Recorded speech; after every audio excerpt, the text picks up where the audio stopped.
Today is June 12th, 2020. It's about 6:05 a.m.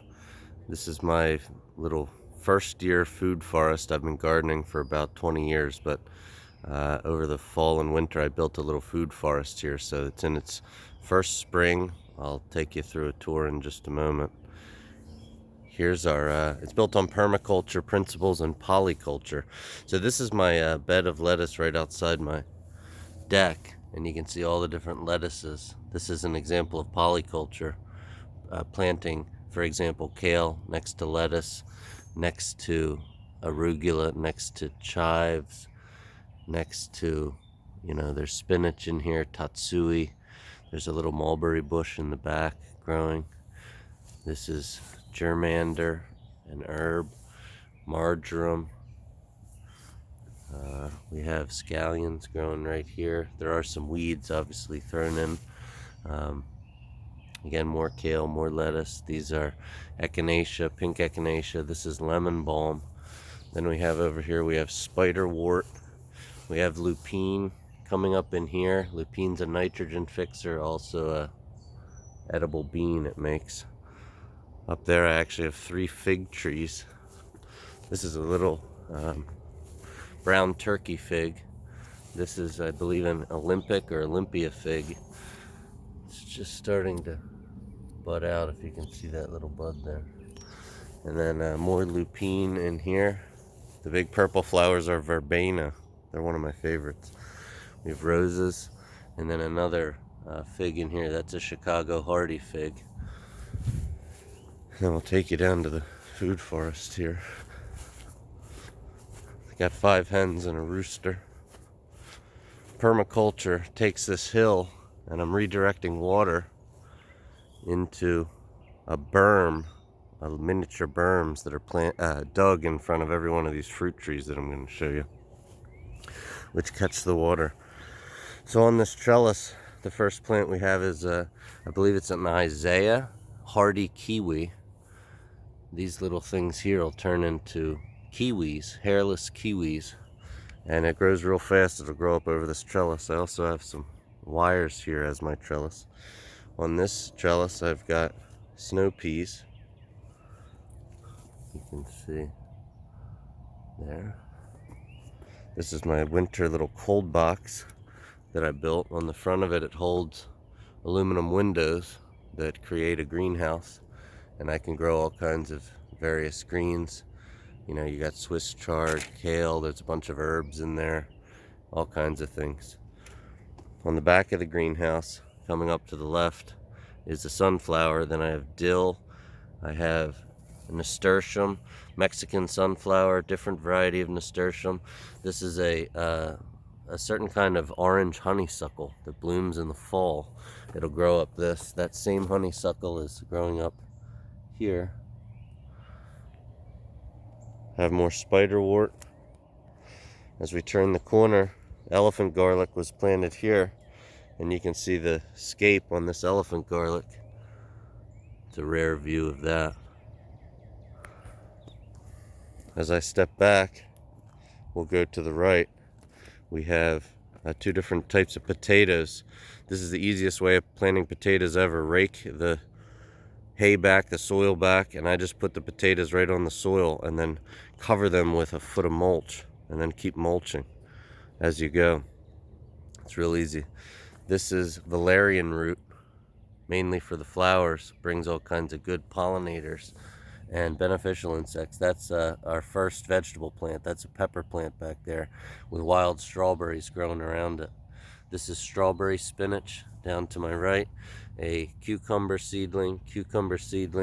They'll grow up this trellis once the peas die back and take their place. Here's another pea. So as we walk up this path on the right, you've got what's called a ground cherry, a fantastic little edible. I've never grown them, but everyone that grows them says they're fantastic. It grows kind of like a tomatillo. I have 4 of these throughout the garden. Here's 2 of them. To my right is a Bartlett pear tree. Underneath the Bartlett pear is a gooseberry, a nasturtium. We have cilantro that's gone to seed. If I go to the other side of the pear, you can see what's called an alpine strawberry. It's a yellow strawberry, kind of a special rare strawberry. Behind this, we have a squash plant. I've planted on all these stakes 2 tomatoes, 1 on each side. I keep them pruned up real high from the bottom and train them up these poles. And then behind most of my tomatoes I have beans. So these are dragon's tongue beans or lima beans elsewhere throughout the garden. There's also a sweet basil plant growing up here. As we turn around, we have spaghetti squash that's growing into the fence. I have a spaghetti squash on the far other side growing into the fence, and this will take up most of this fence here as it grows. Then I have 2 more tomatoes in here with beans. The tomatoes again are growing higher than everything, so the tomatoes will come up this pole.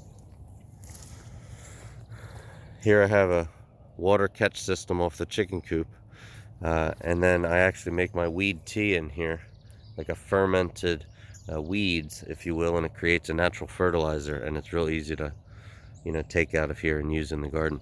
It does stink though, for those that have ever made it. This is Mexican tarragon, again pink echinacea. We have some lemongrass coming up under there. That'll look great by the end of the year. A little patch of mint. Around to the other end of the water system here is a pepper plant. Then you can see this water bin has a hose that goes down, and I can just fill my water jug. So here we have again 2 tomatoes. Behind the tomatoes are a whole row of garlic that I planted in the fall. That's a common theme. We have a row of garlic in here, as you can see as well. But in this row, you have 2 tomatoes, you have a fennel plant, then a pepper plant, then another fennel plant, and then 2 more tomatoes. We have pink echinacea, lemon balm, and then a Swiss chard plant in the front. That's a cool little guild, if you will. Looks great. Over here we have strawberry spinach. This flowering plant is a Mizuna Japanese green that's gone to seed. Along most of these pathways you'll start to see beets in the front. We love beets, specifically beet greens are fantastic. At the base of these tomatoes we have nasturtium, then you have tomatoes again, and beans behind them. You can see the beans growing up there. Then a pepper plant in the middle. This is parsley that's going to seed. So most of these, as you can see, are going to reseed themselves. So a lot of these are perennials that I'm showing you. Okay, so again, nasturtium at the base of these tomatoes that are growing up. We have lots of flowers already on the tomatoes.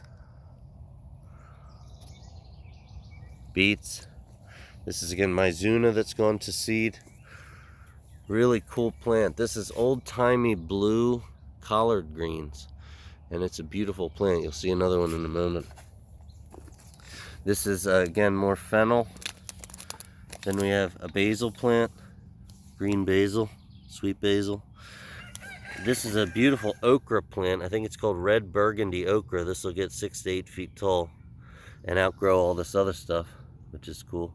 Another green basil plant, fennel. This is a blue columbine. The blue columbine flowers are edible. You'll notice that there's very few bugs or aphids. The garden's doing so good. It's completely organic, and this idea of polyculture, of mixing everything, confuses the insects and ultimately keeps everything really healthy. Here's another of that old-timey blue collard green. So this is a first-year bed of strawberries. Some of these rocks are fake to somewhat deter the birds throughout the season. I keep painted rocks in there, which is kind of funny.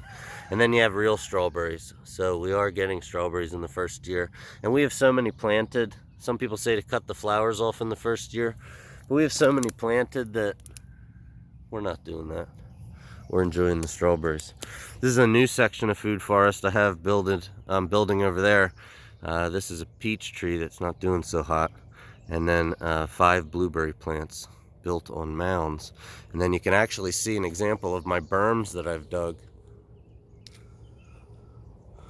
These berms catch water, and they're built level with the plane, and as that berm overflows, it flows into a second berm, and then ultimately a third berm down there. Next to the strawberries here, we have a Concord grape in its first year, so this will grow up and be trellised right here across this 8-foot, 10-foot spans. On the other side of the old-timey collards, we have another grape, a marquee grape growing, then another tomato plant, and a borage, a little borage seedling coming up. Next to all this is carrots. So we have carrots planted, and I interplanted this a little bit with some onions. Apparently that keeps the carrot pests away. This is spinach next to it that's gone to seed. This was all around this. This is radishes. This was planted after parsnips failed. I got one parsnip that came up, but then I put radishes in, and then we have some other seedlings coming up in the middle. This is basil, not basil, spinach, and then I planted little cucumber seedlings in between, so as the spinach goes to seed and frankly replants itself, so I'll let most of these seeds plant themselves in the garden again, and then they'll come up when they're happy and want to. This is a raised bed that I made from logs and compost that I had brought in initially. So next to this is a Asian pear tree. This is a Shinseki Asian pear. It's got at the base of it thyme, nasturtium, what's called celery leaf. I'm not sure if that has a more formal name, but it's an herb. It tastes just like celery. We have mint. Some of my seedlings that are still going here. There's some beet seedlings.